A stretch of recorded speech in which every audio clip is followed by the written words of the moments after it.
All right. Well, we are continuing our journey this morning with Jesus, looking at the Gospel of Matthew. I want us to talk this morning about Matthew chapter 5, living in the blessings. Now, if you're connecting, Matthew chapter 5 is the beginning of the Sermon on the Mount.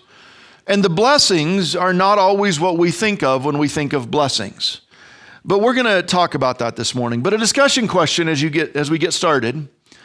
As a child, do you remember getting caught in a lie that you thought you had perfected? Is there a story where you thought you had this perfected? You had your trail covered, and all of a sudden it broke open. I'll share one real quick, and then you can discuss this. So we lived about a block and a half from the river, and it was the Muscatatuck River. Don't ask me to spell that. But there was a tall hill that would go down to the riverbank, and then there was a little bit of an area before you went into the river. My neighbor's property was on the river. Ours was not quite. And my mom had given very strict instructions. The river was in flood stage. Stay away from the river. And it looked like so much fun. Now thinking back, it was pretty stupid. But there was mud, the little dip in between coming down the hill and the river, that was just full of water, and it was perfect for mudsliding. So you'd just kind of get on your stomach and go all the way down that hill, and then, yeah. So my mom went to town to get groceries, and some friends and I decided we were going to enjoy this, and we did. And we were watching the time. We knew, okay, it's time. We've got to go get cleaned up. We hosed ourselves off at the neighbor's house. He didn't mind if we used his hose. And came back, showered, got everything, thought we had everything covered. Except one semi-muddy handprint on the back of the bathroom door. And Mom went to the restroom and saw the handprint and busted.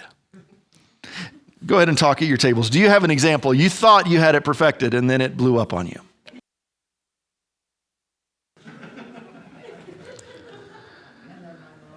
Well, I think we all have these experiences in our lives, and we may not feel comfortable sharing them here. Greg, did you get anything out of Carissa? Any? I didn't get any confessions out of Ava either, but... Yeah. Right. So this morning we're going to be looking at chapter 5 of Matthew's Gospel. And a reminder, this time that we're spending going through the Gospels, the goal here is for us to get to know Jesus a little bit better. To focus on his life, his work, and his teaching, and to understand better who Jesus is. Because as is the case in most of our learning and most of our relationships, we get an image of who somebody is, and it's hard for us to change that even if that image is incorrect. It's hard for us to view the real person when we have a perspective that we take into it. So I want us this year to focus on what we're reading and what we're uncovering about who Jesus really was, instead of thinking through all of the things that we've heard about him. Sometimes we get dangerously stuck in an image, in a perspective of who Jesus was, and we find ourselves following a God that doesn't exist. So the answer to that is to not say, let's challenge all of our beliefs, but to say, let's spend some time reading the stories and getting to know who he is. Getting to know what he taught, how he lived, how he interacted, so that we can come to the end of this year and say, you know what, in 2025, we got to know better who Jesus was. As we walk through the Gospels, we start with Matthew's Gospel. And we start with Matthew's Gospel not because it was written first, it wasn't. It was written at least second or third. But we start with Matthew's gospel because it connects Jesus to the bigger story of the Old Testament. It connects Jesus to the prophecies that were given to foretell his coming. It connects Jesus to the story of the Israelites coming out of slavery. It connects Jesus to the Creator God whose son he was. It connects us to the story, and Matthew does a beautiful job of saying Jesus wasn't just born into existence from nothing, but Jesus is a part of a bigger story. And if we don't understand that bigger story, then we're going to misunderstand Jesus.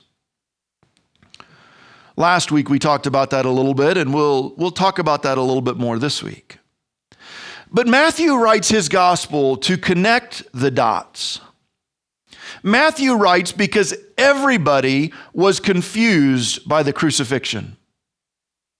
After Jesus' death and his resurrection, his ascension, he went into heaven, and everybody's standing on a hilltop, on a mountaintop, looking and thinking, what just happened? And everybody in the group that had followed Jesus, who had dedicated their lives for the last 3 years to his teachings, everybody who had spent years going through school learning about the Messiah who was to come, is confused because they did not see the crucifixion coming. They had expected a very different kind of Messiah. A Messiah who would come and would lead in a military fashion and overturn the Romans. And Jesus was the perfect candidate. As they spent this 3-year period with him while he was teaching, man, he could do anything. He could control the weather. He could just speak and the storm would be silenced. He could raise people from the dead. If you've got soldiers that get killed, all you have to do is have Jesus kind of, okay, everybody get back up. No, not you. You're dead. You're the other side. If you don't have enough food or you don't want to carry enough food, not a problem. Just carry a couple of loaves of bread, a couple of fish. He can multiply them and make them work. I mean, do you see what a military leader Jesus could have been? And that's what the disciples were thinking as they were watching. Every one of those miracles was like, yeah, we got this. I don't have to carry lots of food if we go into battle. I can carry a backpack full of a couple of items and Jesus can multiply it. Doesn't matter. I have no fear. If I get killed, Jesus can just, get back up again. They did not expect a Messiah to willingly go to the cross. And I think as Matthew was standing on the Mount of Ascension, Jesus has just disappeared into the clouds. It's not what they thought was going to happen either. They thought he was going to set up his reign right then. And so this made Matthew wonder, what else did I miss? When I was listening to Jesus teach, was I listening through a filter that proved my points? Did I miss what Jesus was actually saying? And did I miss what the Old Testament had actually said about who Jesus was?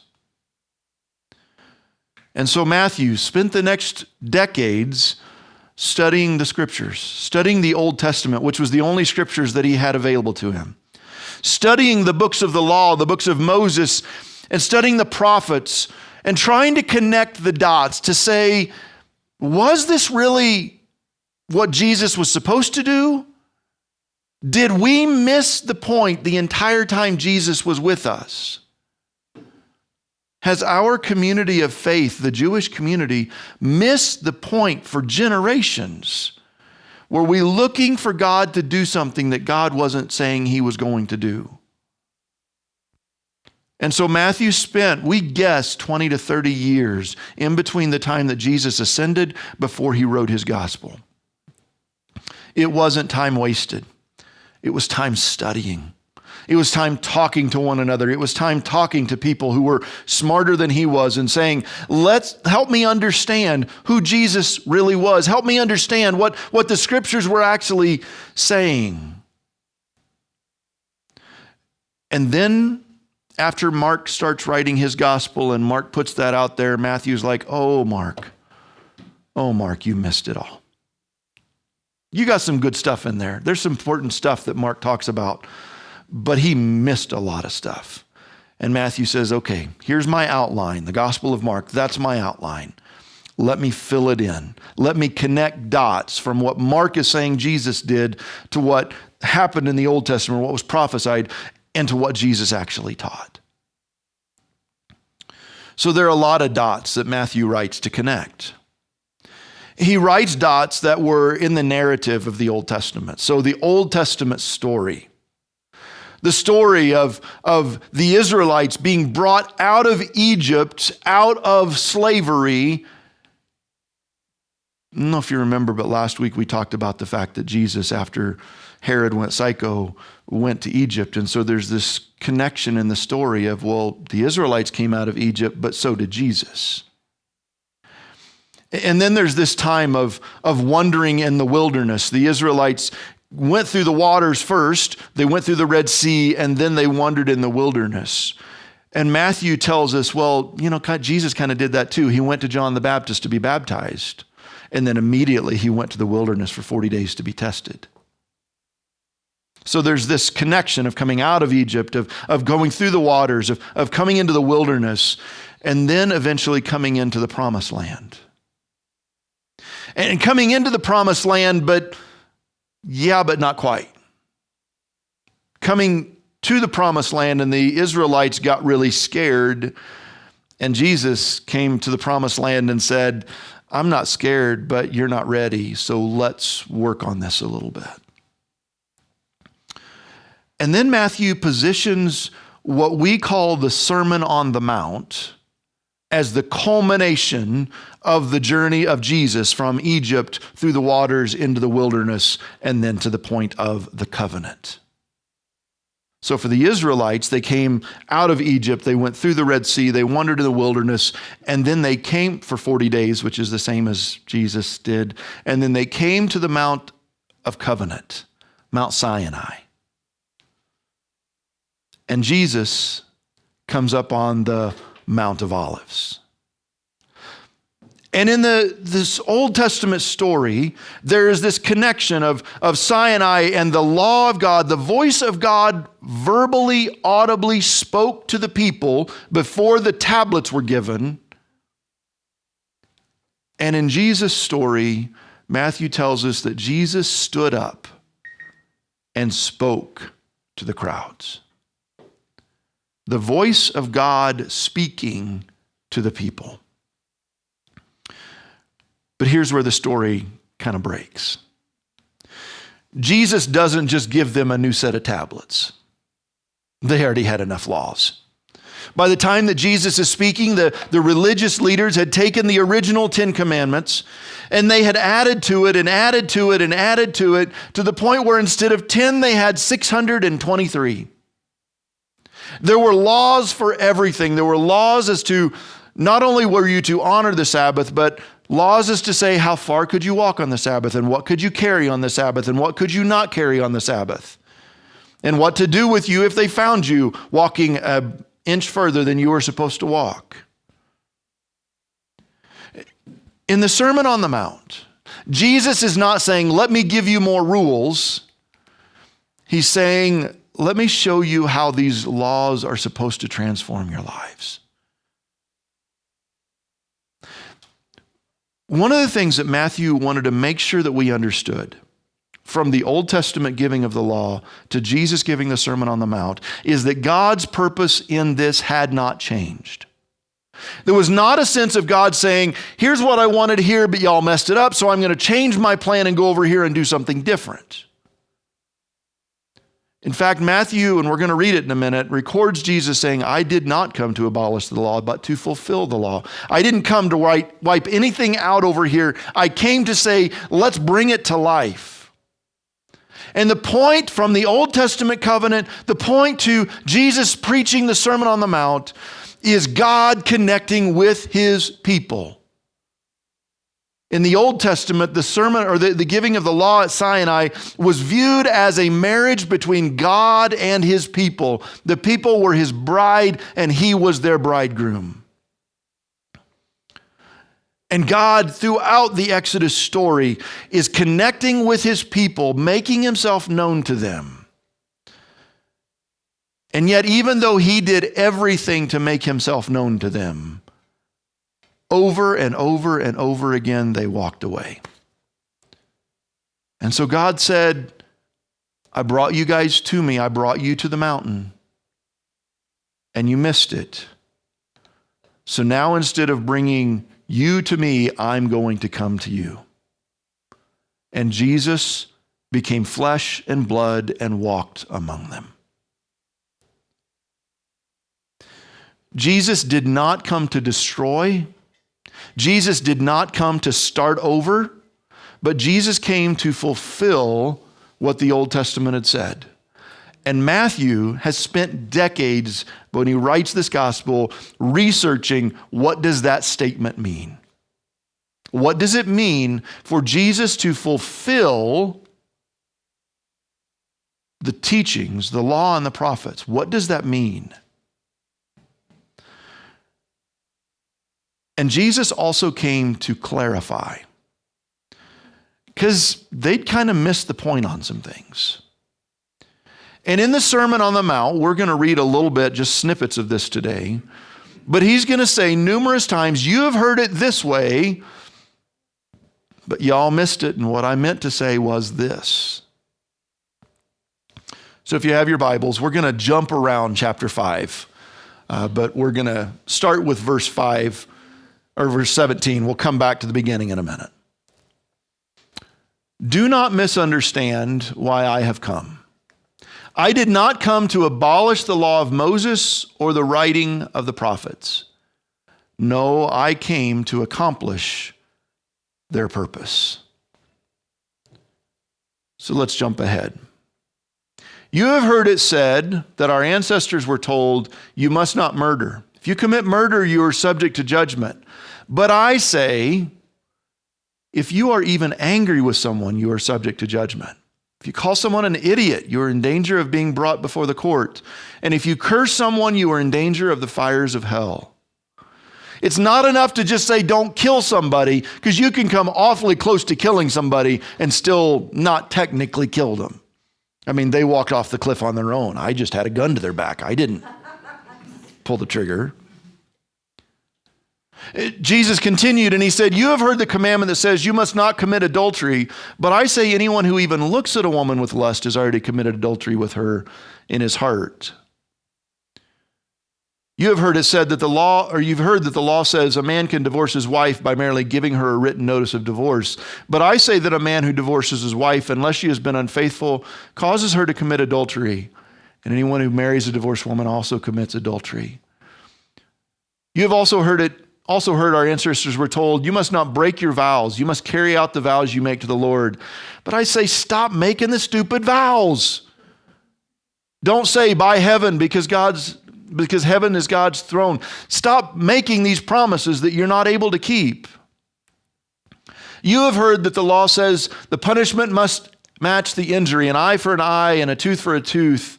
But I say, do not resist an evil person. If somebody slaps you on the right cheek, offer the other cheek also. You have heard that the law says, love your neighbor and hate your enemy. But I say, love your enemies and pray for those who persecute you.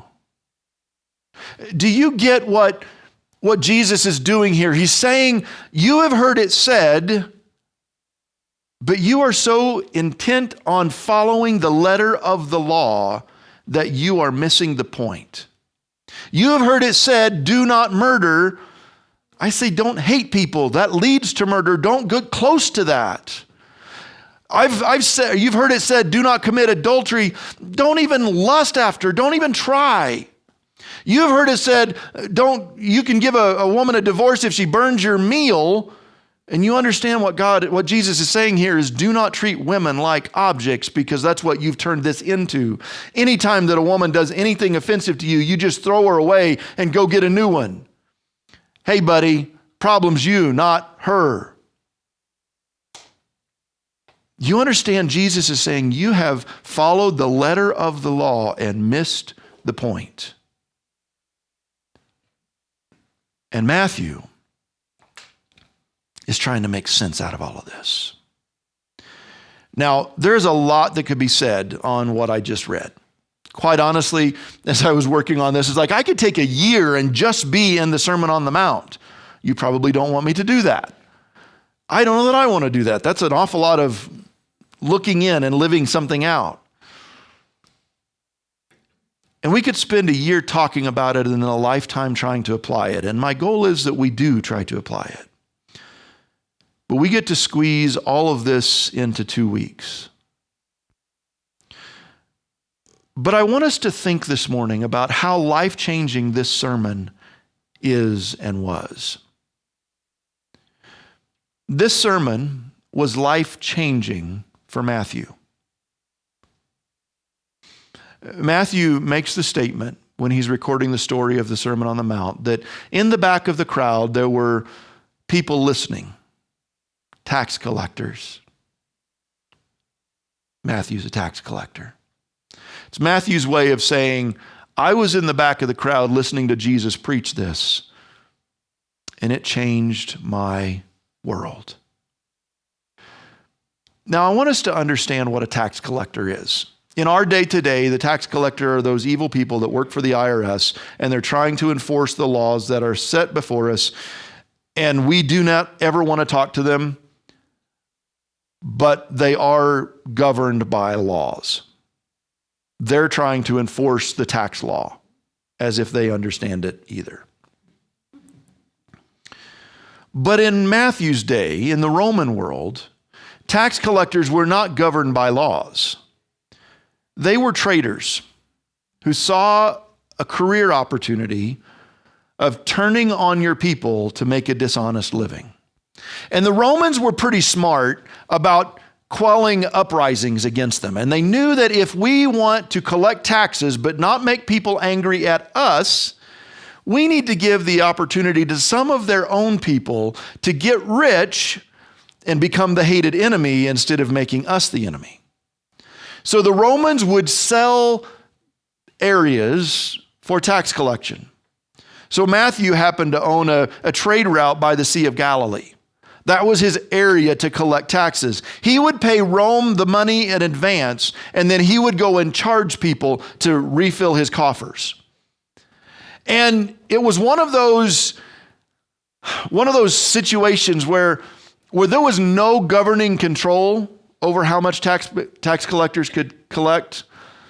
If, their car broke down and they needed a little bit extra, not a problem. We just charge you as you try to come through.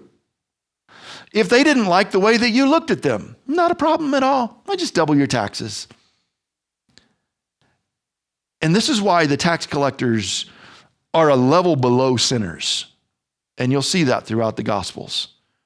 Sinners and tax collectors. They were people who got rich off of their brothers and sisters. So the tax collectors were not allowed to come into the synagogues.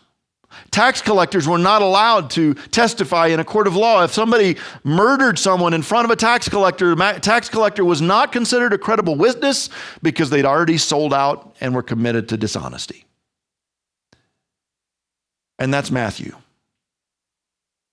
Matthew has already decided, I don't trust the religious structure of my country. They're all hypocrites. But something about Jesus caught his attention. Now, I don't know exactly what caught Matthew's attention. I don't know where his heart started to soften. Perhaps it was the beginning of this sermon, or at least the first part that he recorded. I want us to look at how Jesus starts this sermon, or how Matthew starts this sermon, because he challenges again the way that we look at the world. One day, as he saw the crowds gathering, Jesus went up on the mountainside and sat down.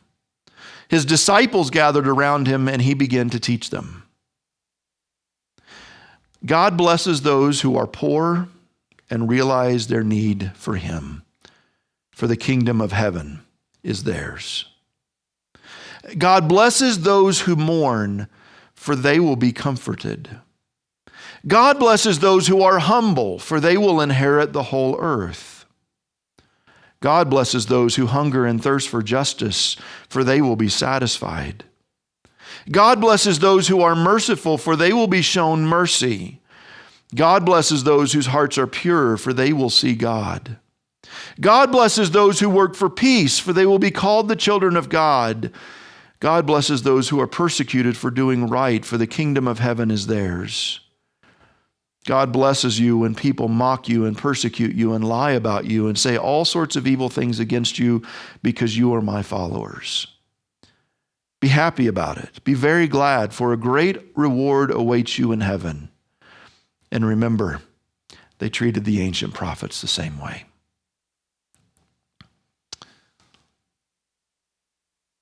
When we read those words, it doesn't make sense to us. And quite honestly, it didn't make sense to Matthew either. Matthew thought he had a pretty good grasp on what it meant to be blessed. If I were to take time, if our discussion question this morning is, how would you define someone being blessed? You probably would not have given me the list that I just read. Matthew was a wealthy man. He may have offended a few people. He may have had a few enemies, but he had all the money that he needed. And if he needed more, he could just take it. That's how he understood blessings. And that's how our world presents it as well, right? It's our wealth, our health. Relationships are there, but they kind of come after the wealth and the health. Jesus presented a different kind of blessed life. One that is not centered in wealth, but in fact one that starts with the lack of wealth. Blessed are the poor. Nobody says that. The poor aren't blessed. But Jesus says that. Blessed are the poor. In essence, what Jesus is saying in this first part of the Beatitudes is what we call this list, is that blessed are those who live in the painful realities of life. If you're poor, if you're grieving, you're blessed. Blessed are the poor. Blessed are the grieving. Blessed are the humble. Blessed are those who have been treated unfairly. Blessed are we who have gone through the stuff of life. Our blessing is not determined by our wealth, our vast relationships, our ability to put on an act and act like we've got it all together. The fact that we've never been treated unfairly. No. Jesus says our blessings are in the real lives that we live. And then how do we act after we've been treated that way? Blessed are those who are merciful. Blessed are those whose hearts are pure. Blessed are those who work for peace. Blessed are those who are persecuted. Blessed are those who are mocked, the persecuted, the lied about, the gossiped about.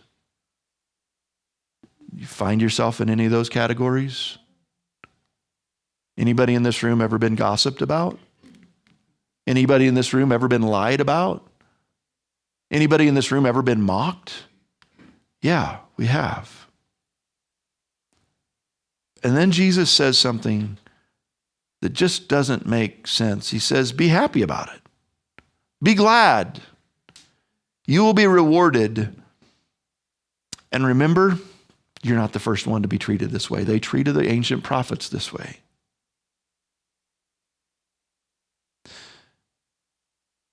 When we read the gospel stories, I want us to understand that the gospels were not written simply as historical documents. The Gospels were written by 4 distinct individuals whose lives had been turned upside down by Jesus, and they're writing to say, this is what caught my attention. This is what turned my life upside down. And when Matthew writes his gospel, he starts with this sermon as the teaching of Jesus that turned his life upside down. In chapter 9, we're going to read how Jesus calls Matthew from his tax collector's booth, and Matthew follows him.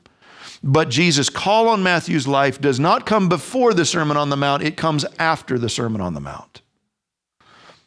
Because not only did Matthew need to hear what Jesus had to say, but Matthew had to soak in this for a couple of weeks before it made sense.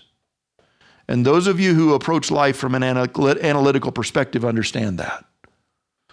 You don't make decisions right off the cuff. You want to think about this, process this, experience this for a few moments before you make your mind up. But I think that this beginning part of Jesus' sermon is where Jesus turned Matthew's previous views upside down. This is where Matthew realized, contrary to every philosophy that he had bought into, is that life is not about getting the most money in the end. Life is not about gaining the respect of others.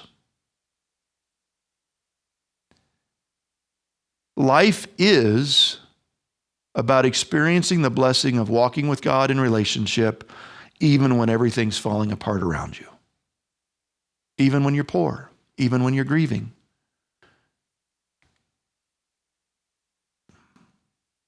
Last week we talked about the uncomfortable gospel and how Matthew starts his gospel really uncomfortably. We talked about how it revealed that God redeems broken stories. And I want you to understand that the Sermon on the Mount is the continuation of that story, that God redeems broken lives, and the broken life that Matthew is starting with is his own. The reason that Matthew is writing this gospel is because God had changed his life from being a man destined to great wealth at the expense of others to being a man who would willingly give his life following in the footsteps of his Lord and Savior Jesus Christ. The story that Matthew records is that story of broken lives being restored, of broken lives being redeemed by the power of God through the words that Jesus spoke. As I was reading and studying this week, things connected a little bit differently for me than they have in the past. And I want you to understand that I could preach thousands of sermons on the Sermon on the Mount and come up with a different conclusion every time because there's just so much here and the Spirit of God speaks to us differently. But here's where I felt the Spirit of God speaking this week. The Sermon on the Mount is a reminder to us that God redeems the uncomfortable. We don't have to lie and cover up the pain and the messes. What Jesus is saying here is you're blessed when you are honest about where you are really at. If you're poor, don't try to hide it. You're blessed. Be blessed, understanding the reality that you don't have to try to live up to a standard that you can't live up to. Be okay with where you're at. If you're grieving, don't act like you have to have it all together. Allow yourself to experience the grief because you're blessed as you go through that. You are not alone as you go through that. You are not alone as you go through your challenges. You are blessed with the presence of God in your reality. Our world teaches us to cover it up. What's the mess in your life? Cover it up. Don't let anybody see that. Our world teaches us to present a different image than our reality. Entire industries in our world are based in covering up reality. But what Jesus reminds us here, what I think was a part of Matthew's softening of his heart, was the fact that our blessings are found in our reality. When we can be honest with ourselves and honest with others, there's a blessing in that. I don't have to cover up who I am. I don't have to act like I'm happy when I'm grieving. I don't have to act like I have it all together. I don't. None of us do. But we act like we do. We present an image that we do.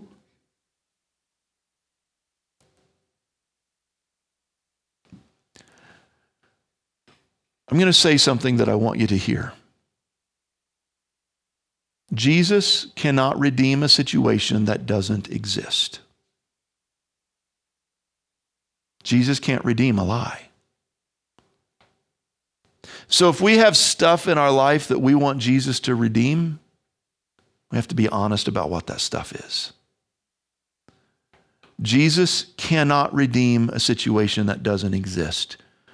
He can redeem every reality we're in.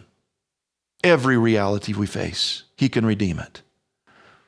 But he cannot redeem a situation that doesn't exist. So the question coming out of this sermon, not mine, but Jesus's, can you be honest with the reality of where you're at and let Jesus redeem that reality? Instead of trying to put on a show, instead of trying to present ourselves as having it all together, can we be honest about the brokenness that exists? Because Jesus says that's where our blessing is.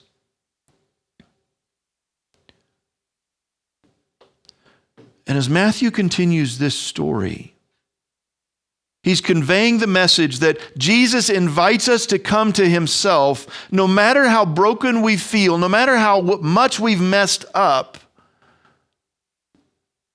He just wants us to be honest about what we're really facing.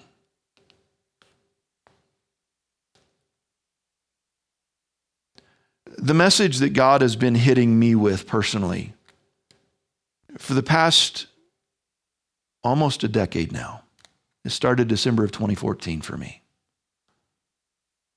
was a message of learning how to rest in Jesus.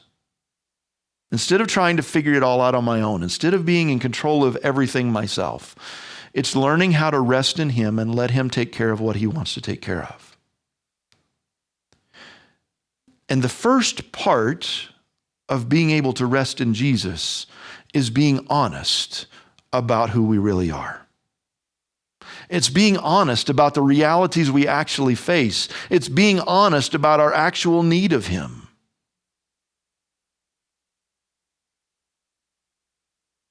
If we're going to rest in him, we have to rest in honesty.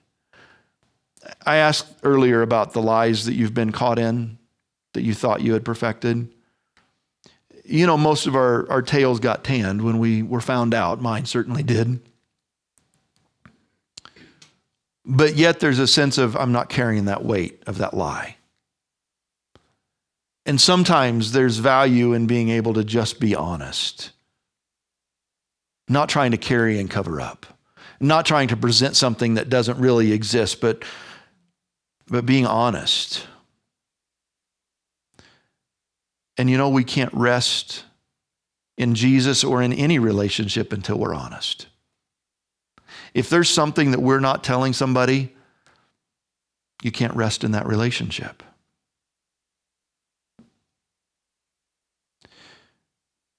Jesus invited Matthew to be honest about his reality, and he invites us to do the same. The same invitation that transformed Matthew's life, that's the purpose of writing this gospel, can transform our lives as well.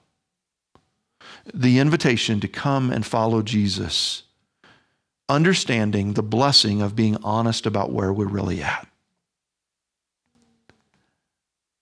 The invitation to follow Jesus starts with accepting reality. Experiencing God's blessings in the midst of our reality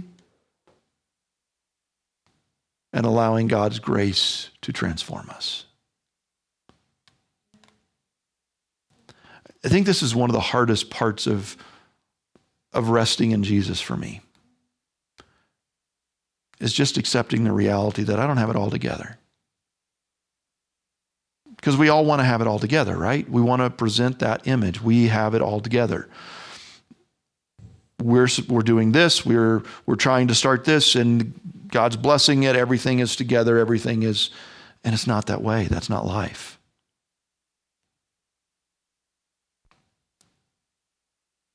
But we try to make it our story. We tell others the story. We present this image. But what if we just said, God, here we are. Here's my mess. I'm not trying to hide it from you. And what if, as we say that, Jesus says, now you're blessed. Now you're experiencing peace. Now you're experiencing the fullness of what it means to be blessed. What if it comes in our reality, not in the image that we try to project? As our worship team comes, we're going to close with the song, Rest for Your Souls. And I believe that Matthew found that rest. And I believe that we're invited to as well. By just being honest with God about where we're at, being honest with one another and not trying to put on this face, but being honest. Heavenly Father, I thank you for the transformed life of Matthew. I thank you for the way that Jesus' words got into him and changed him and transformed him. And as difficult as these words are, I thank you for the way that they offer us an invitation as well. That we could experience your blessings in the midst of our messes instead of assuming that we can only experience blessings once we get it all together. God, this is not an easy message to understand. It's not a message that our culture teaches. It's not a message that we readily accept. And we may need a few weeks to think about this as Matthew did. But I pray that you would help us to wrestle. Help us to listen to what you're really saying. What do you mean, blessed are the poor? Blessed are those who grieve. What do you mean, blessed are those who are persecuted and mocked and gossiped about and struggling?